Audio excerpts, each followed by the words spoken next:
তোরা যদি ব্যবসা বা স্টার্ট আপ শুরু করার কথা ভাবিস এবং ভাবিস বাংলায় কি বই পড়বো, আমি সবাইকে একটা বই রেকমেন্ড করব। সেটা হচ্ছে বিভূতিভূষণ বন্দ্যোপাধ্যায়ের আদর্শ হিন্দু হোটেল।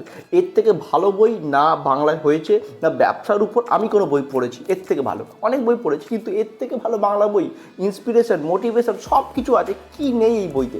আমি কোনো বইয়ের প্রমোশন করছি না। এই বইটা পড়ে যে কোনো ব্যক্তি, সে যদি পথভ্রষ্ট হয়ে যায়, সে কিন্তু লাইনে চলে আসতে বাধ্য হবে। এবং এই বইটা লেখার পর থেকে কত হাজার হাজার লোককে, কত হাজার হাজার বাঙালিকে ব্যবসাতে মোটিভেট করেছে, সেটা কল্পনার বাইরে।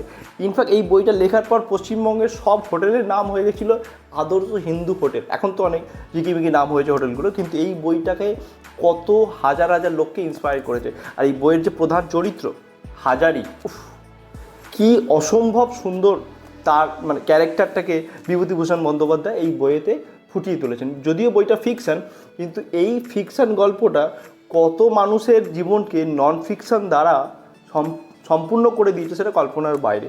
আমি প্রত্যেকে রেকমেন্ড করবো, যারা যে ব্যবসায়ী করিস অবশ্যই এই বাংলা বইটা পড়িস।